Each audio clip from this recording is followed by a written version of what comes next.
एक तरफ जहां वेस्ट बंगाल के चुनाव को सभी लोग बाइपोलर कॉन्टेस्ट मान के बैठे हैं, वहीं पे ग्राउंड पे उतरने के बाद हमें एक सच्चाई और समझ में आ रही है कि कांग्रेस भी इस बार पूरी ताकत से वेस्ट बंगाल चुनाव में अपनी वापसी की तैयारी कर रहा है, पूरी कोशिश कर रहा है। हमारे साथ मौजूद हैं कांग्रेस कैडर के कुछ लोग, जिनसे हम बात करेंगे। सर, आपका शुभ नाम और आपका मेरा पूरा नाम है देव शुभ्रो मजुमदार। मैं दक्षिण कोलकाता जिला कांग्रेस का जनरल सेक्रेटरी हूँ।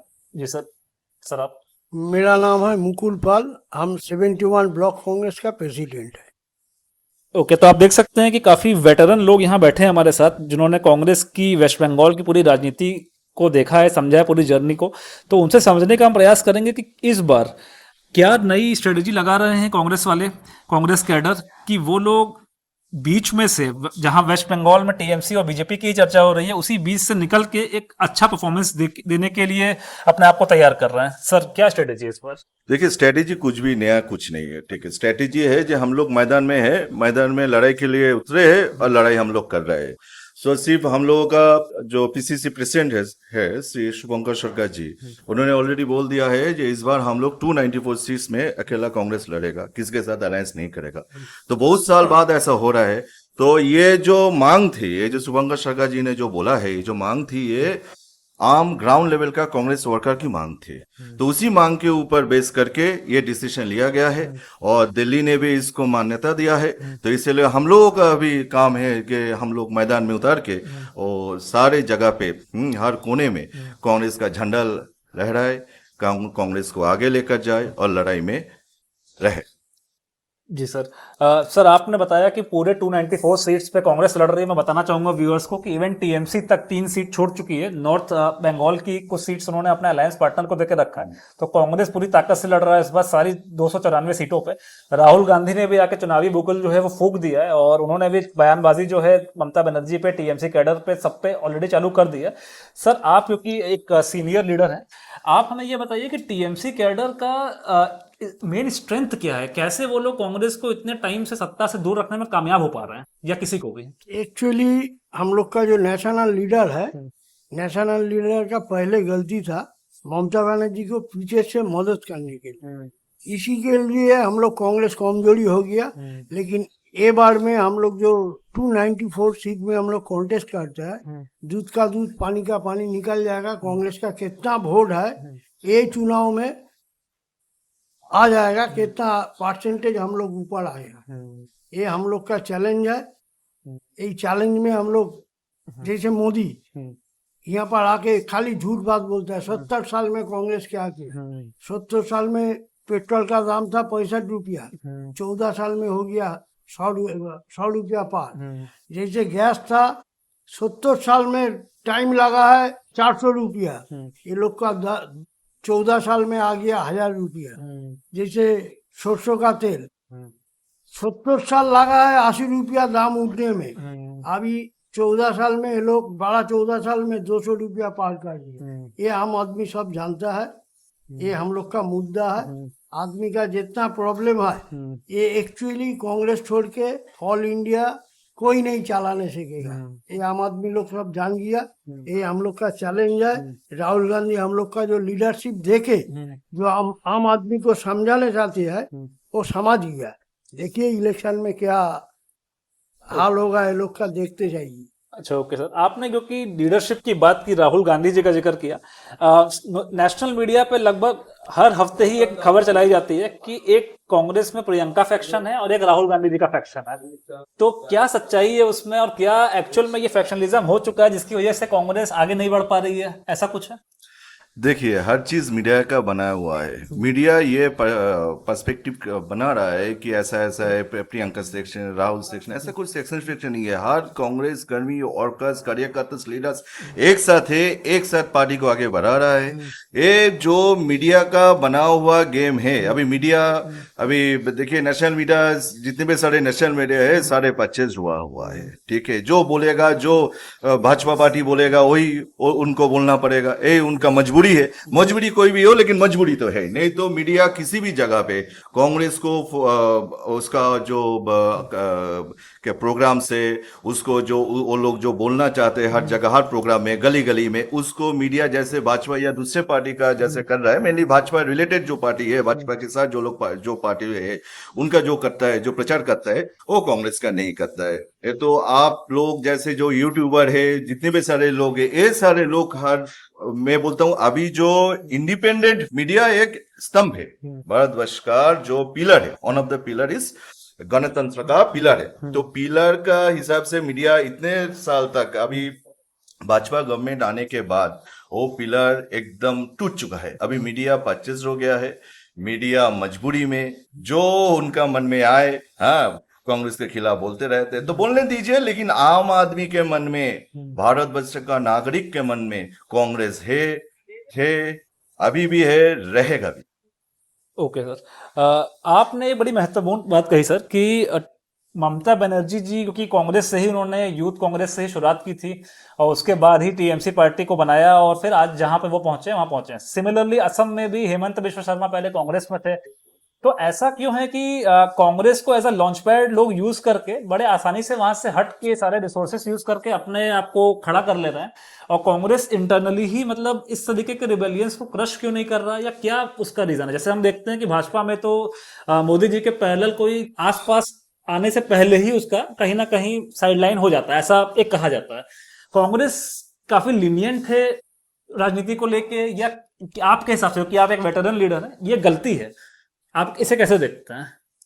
एक्चुअली अभी जो हुआ ना पॉलिटिक्स, कॉर्पोरेट सेक्टर का पॉलिटिक्स हो गया, सब माल कमाने का लिया पॉलिटिक्स। पहले जैसे हम लोग का सीनियर वाला लीडर को देखता था, अपना पॉकेट से पैसा दे के पार्टी काटता था, वहां पर आवेग था, भीतर से पार्टी काटता है। अभी देखिए बीजेपी जाने से कितना रुपया मिलेगा, वहां चला जाएगा, टीएमसी जाने से कितना मिलेगा, वो चला जाएगा, लेकिन कांग्रेस पार्टी किसी को पैसा देने नहीं सकेगा, वैसे करके पार्टी का संगठन बढ़ेगा भी नहीं। ये देखिए, कोई शॉर्ट टाइम में कुछ फायदा होता, लेकिन लॉन्ग टर्म में ऐसा पार्टी नहीं रहेगा। ऑल इंडिया पार्टी कांग्रेस ही रहेगा।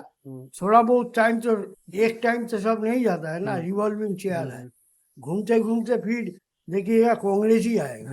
जनता पार्टी देखा है, वीपी सिंह वाला देखा है, सब देखा है, वाजपेयी भी देखा है, मोदी भी देखता है। इसका भी टाइम 29 साल में खत्म हो जाएगा। ऑल इंडिया में फिर कांग्रेस को ही लाने होगा, नहीं तो 100 वाला तेल 200 का जाएगा, 400 चला जाएगा। ये आम आदमी लोग सब जानता है, लेकिन एक तो आवेग में चलता है ना, तो मीडिया का पोचा, इतना मीडिया बजट वो लोग का है, कांग्रेस का भी पैसा देके मीडिया को खरीदा नहीं, तो अभी हो गया पैसा दो हिला देते, तो पैसा से ही सब अभी प्रचार चलता है। ये प्रचार भी खत्म हो जाएगा जब मीडिया लोग न्यूट्रल हो जाएगा ना। न्यूट्रल होने का बाद देखिए, वो लोग चोरी किया तो चोरी का बाद भी बोलता नहीं ये चोरी नहीं किया, वो बाया रास्ता से गया, उसको पकड़ लिया, तो सीधा रास्ता काहे नहीं जाता है। ये अभी इंडिया का पॉलिटिक्स ऐसे ही चल रहा है। कांग्रेस आगामी दिन, कांग्रेस सबको सबक सिखा दे। जैसे आज से कई साल पहले मुझे याद है कि एक कैब ड्राइवर ने मुझसे बात कही थी कि कांग्रेस कैसी भी हो, बट कांग्रेस को देश चलाना आता है। लेकिन आज के सिनेरियो में 12 साल लगभग भाजपा के शासन को हो चुके हैं, और यही बात लोग रीजनल लेवल पे, शायद भाजपा से लोगों की नाराजगी हो अलग अलग स्टेट में, लेकिन मोदी जी एक ऐसा चेहरा हो गए कि मोदी जी पे सबका यकीन कहीं ना कहीं है। ऐसे में राहुल गांधी जी जो लगातार लॉन्च होते रहते हैं, लेकिन उनका जो इलेक्टोरल सक्सेस रेट है वो काफी कम है। अब ये कहने के लिए कह सकते हैं कि भाई कांग्रेस उठ के 52 सीट से 99 सीट्स आ गए, लेकिन क्योंकि आप यंगस्टर हैं, कंपैरेटिवली पॉलिटिक्स में तो आप यंगस्टर ही हैं, तो केवल इमोशनल बातों से तो नहीं होगा, कहीं ना कहीं प्रैक्टिकलिटी चाहिए। तो आपको ऐसा नहीं लगता कि राहुल गांधी अगर थोड़ा सा स्टेप असाइड कर जाएं और कोई ऐसा फ्लैम्बॉयंट लीडर, या मतलब कोई ऐसा करिज्मेटिक लीडर आ जाए जो कि कांग्रेस को रिवाइव कर पाए, तो वो बेटर होगा सबके लिए? राहुल गांधी से ज्यादा करिश्मेटिक है कौन? राहुल गांधी जी से ज्यादा करिश्मेटिक है कौन? देखिए, हम लोगों का भारतवर्ष में, इंडिया में जो मुद्दा इलेक्शन में होना चाहिए। सिर्फ भारतवर्ष नेशनल सोचिए, आप स्टेट लेवल में सोचिए, वो क्या होना चाहिए? वो होना चाहिए नौकरी, बेरोजगारी से मुक्ति। ये है प्राइमरी। हम लोग पार्टी पहले हम क्या बोलते थे? रोटी कपड़ा और मकान, रोटी कपड़ा और मकान, ये है बेसिक प्राइमरी नीड्स। अभी देखिए मजे के बाद कैसे राजनीति कहाँ से कहाँ लेकर चला गया। वो है कि अभी आप सरसों का तेल का दाम 200 रुपए से 300 रुपए चला जाएगा, आप कुछ बोलोगे नहीं, आम आदमी कुछ बोलेगा नहीं, तो वो लोग बोलेगा हाँ 300 गया है तो ठीक है चलो 300 देना पड़ेगा। वो लोग प्रतिवाद नहीं करेगा, उसको लेकर आवाज नहीं उठाएगा। अगर कोई आदमी आपसे कोई 50 रुपया बिना मतलब की अगर मांगते हैं, मान लीजिए कोई अगर कुछ गाड़ी चलाते हैं, ठीक है, तो वो गाड़ी का भाड़ा हुआ 200 रुपए, आज वो आपसे अगर मांगते हैं 250 रुपए, तो अब वो तो मांगेगा ही। ऐसा सिचुएशन हो गया, लोग बोलेगा नहीं जी आप क्यों मांग रहे हो 50 रुपए ज्यादा, हमारे पास रोजगार नहीं है। हाँ, लेकिन इतना जो बेसिक जो कमोडिटीज का जो दाम है इतना हाई हो गया है, ये लेकर लोग बोल नहीं रहा है। गैस का दाम अगर पहले सिलेंडर का दाम, एलपीजी का दाम अगर 50 रुपए भी इंक्रीज हो जाते हैं ना, तो हर लोग रास्ते पे उतर जाते थे। 50 रुपए कैसे क्यों इंक्रीज हुआ? ठीक है, अब डबल हो रहा है, ट्रिपल हो रहा है कांग्रेस जमाने से। वो लोग नहीं पूछ रहे ये क्यों ट्रिपल हो रहा है, बोला हाँ वो तो होगा ही। हाँ, तो ऐसे। और कोरोना के टाइम पे क्या हुआ, क्या देखा हमने? इतना बड़ा लीडर, हम देश का प्रधानमंत्री है, हम मेरा भी प्रधानमंत्री है, हम तो मानते। कोरोना के टाइम पे क्या देखा हम लोग? थाला बजाओ, सब लोग थाला बजाना शुरू कर दिया। अरे थाला बजाने से कोरोना जाएगा क्या? ये स्टैंडबाजी का जो पॉलिटिक्स है, ये पोलराइजेशन का जो पॉलिटिक्स है, ये ज्यादा दिन नहीं चलेगा। हिंदू मुसलमान, आज लोग ये नहीं बोलता है जो कमोडिटी का दाम ज्यादा क्यों होगा, तेल का दाम, गैस का दाम, आटा मैदे का दाम ज्यादा क्यों हो रहा है, ये लोग नहीं पूछेगा। लोग पूछेगा हिंदू मुसलमान। अरे हिंदू मुसलमान, हम लोग बंगाल में तो बचपन से हम लोग तो कभी हिंदू मुसलमान था, हमको तो नहीं मालूम था मुसलमान से मेरा खतरा है। मुसलमान दोस्त को तो ये नहीं पता था हिंदू से उसका खतरा है। हम लोग को एजुकेशन स्कूल में पढ़ा है, मुसलमान लोग, सिख लोग, हिंदू लोग, सब लोग हम लोग एक ही साथ तो पले बड़े हैं, सब लोग मेरे दोस्त थे। मुझे तो बचपन में नहीं लगता था जो वो मेरा दोस्त मुसलमान है उससे मुझे खतरा है, मेरा दोस्त को भी नहीं लगता था ये मेरा दोस्त हिंदू है इससे मुझे खतरा है। आज जाके इतने साल जाके हमको मालूम पड़ रहा है, नरेंद्र मोदी भाजपा ने ऐसे हमको बोला है कि देखो मुसलमान से खतरा है, हिंदू खतरे में है। अरे पूरा देश ही चला रहा है हिंदू, तो हिंदू खतरे किससे होगा? मुसलमान लोग कहाँ, कौन कौन टॉप जगह पे भाजपा ने बैठा रखा है बोलिए मुसलमान लोगों को? जो हम लोग मुसलमान लोगों से खतरा है, खतरा सोच से है, खतरा मुसलमान से नहीं है। खतरा एक राजनीतिक दल का आइडियोलॉजी और उसका वर्तमान का जो सोच है, जो सोच उस सोच से खतरा है। हम लोग सोच से लड़ रहे हैं। जी, जैसे आपकी एक बात से तो मैं सहमत हूँ। इन जनरल मैंने भी कई बार ये बात का जिक्र किया है कि आम जनता एक बात कहती है कि भाई 500 रुपए के नोट की ही अगर वैल्यू हम बात करें, जो पहले थी और जो आज है, अंतर बहुत आ चुका है। एकदम इन्फ्लेशन के सरकारी आंकड़े और वो सारी चीजें अपनी जगह की कंट्रोल में है और हर चीज है, मगर फिर भी एक महंगाई कहीं ना कहीं लोगों को फील होती है और उस लेवल पे सैलरी इंक्रीमेंट नहीं हुआ है। मिडिल क्लास तो कहीं ना कहीं, वर्किंग क्लास जो है खासकर, वो बहुत ज्यादा पिस रहा है, ये बात तो फैक्ट है। मगर इसमें तमाम फंडेबाजी जो होती है कि भाई ग्लोबल उसकी वजह से है, तमाम चीजें हैं और देश में कई मुद्दे और भी हैं जिससे उसको डाइवर्ट करने का प्रयास है, जो भी आप कह सकते हैं। अब मैं थोड़ा और राजनीतिक उस पर बात करना चाहूंगा। हमने डिस्कस किया कि राहुल गांधी और प्रियंका गांधी वाला एक फैक्शन किसी भी पार्टी में लाजमी सी बात है, जैसे टीएमसी में ही अभी अभिषेक बनर्जी और ममता बनर्जी का एक फैक्शन चल रहा है। तो पहले तो दादा अगर आप उसकी सच्चाई बता पाए कि क्या ये फैक्शनिज्म की सच्चाई क्या है टीएमसी की, अभिषेक बनर्जी वर्सेस ममता बनर्जी की, और अगर आप ये बता पाए कि प्रियंका गांधी को इंपॉर्टेंट रोल क्यों नहीं मिलता। जैसे अभी हाल ही में केरला में जो चुनाव हुए तो उनको प्रभार मिला असम का, जहां पे कांग्रेस के चांसेस लगभग ना के बराबर थे। तो ऐसा दिखने से लग रहा है कि कुछ कहीं ना कहीं टसल है। तो अगर इसमें आप बता पाए कि राजनीतिक पार्टीज में इंटरनली जो फैक्शनिज्म होता है, इसके बारे में कुछ बता पाए।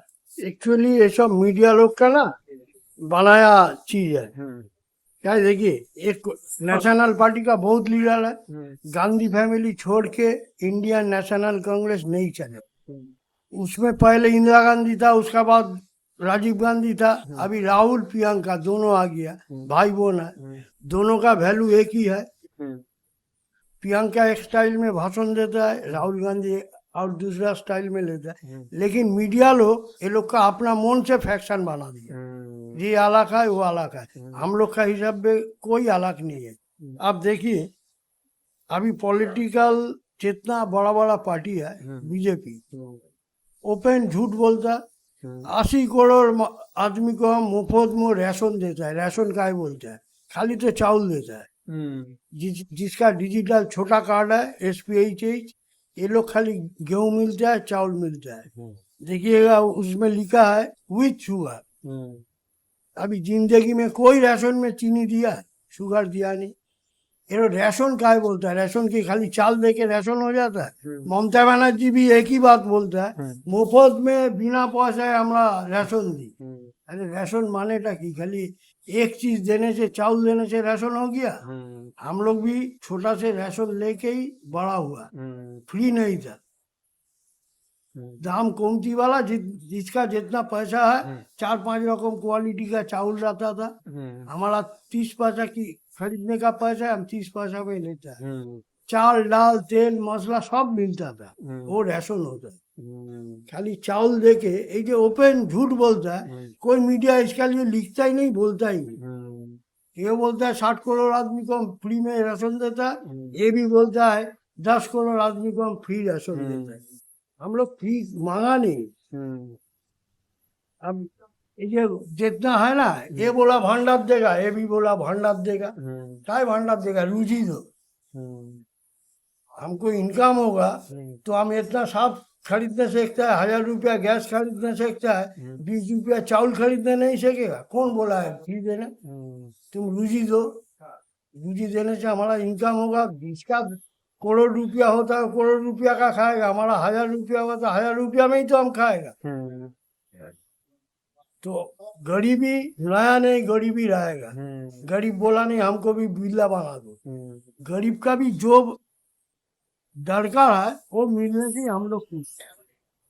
ये आदमी लोग को मीडिया भी लिखता नहीं, मीडिया लोग का भी पैसा से चलता है तो क्या करेंगे। एक्चुअली फैक्ट बाजार में आप बोलिएगा, सुनाइएगा तो सब आदमी का दिमाग घूम जाएगा। हम लोग छोटा मोटा है तो हम लोग का बात सुनेगा।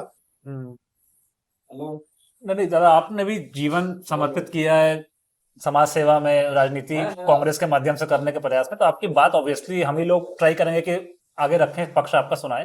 और जो मेरा दूसरा सवाल था, मैं आपसे भी वही सेम सवाल करना चाहूंगा कि टीएमसी में क्या ऑल इज वेल? क्या ममता बनर्जी और जो अभिषेक बनर्जी हैं, इनके बीच में आपस में कुछ रिफ्ट थे, इनके भी फैक्शनलिज्म है? क्योंकि बताया जा रहा है कि टीएमसी के पहले के जो वरिष्ठ नेता थे उनको साइडलाइन करके इस बार पूरी कैंपेनिंग में सबको साइडलाइन कर दिया। ये लोग आपस में अंडरस्टैंडिंग वाला बात है।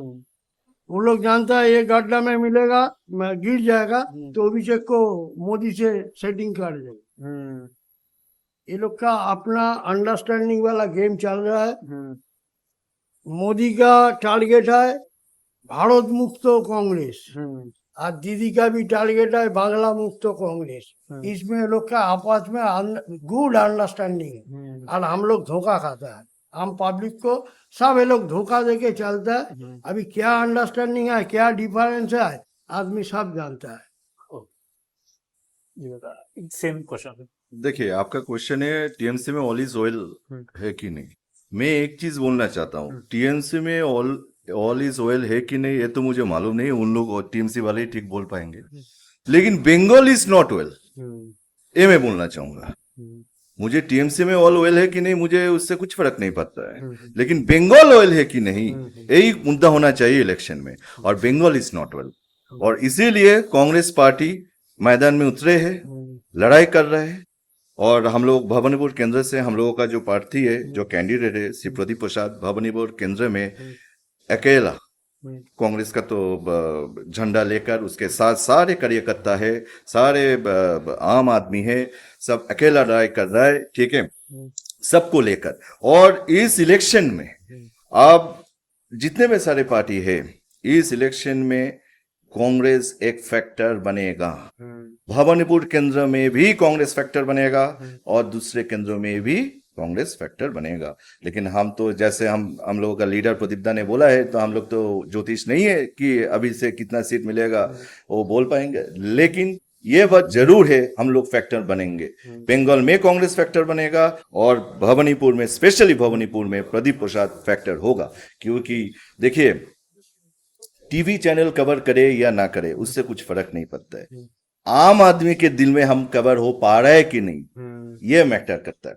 और आम आदमी, जो बंदा, जो कैंडिडेट हर साल 24/7, हाँ, इतने साल से आम आदमी के साथ है, आम आदमी के पास है, आम आदमी के प्रॉब्लम के टाइम पे, सुख के टाइम में अगर वो भी ना हो लेकिन दुख के टाइम में हमेशा उसके साथ खड़ा रहता है, तो वो बंदा, वो कैंडिडेट, हम लोग का कांग्रेस का उम्मीदवार आज मैदान में उतरा है, तो आम आदमी उसके साथ है, तो भवानीपुर केंद्र में जरूर कांग्रेस एक फैक्टर बनेगा। चलिए, आप लोगों ने समय दिया, उसके लिए बहुत बहुत धन्यवाद, और आप सभी को इस चुनाव के लिए बहुत बहुत शुभकामनाएं। ओके, नमस्कार। नमस्कार।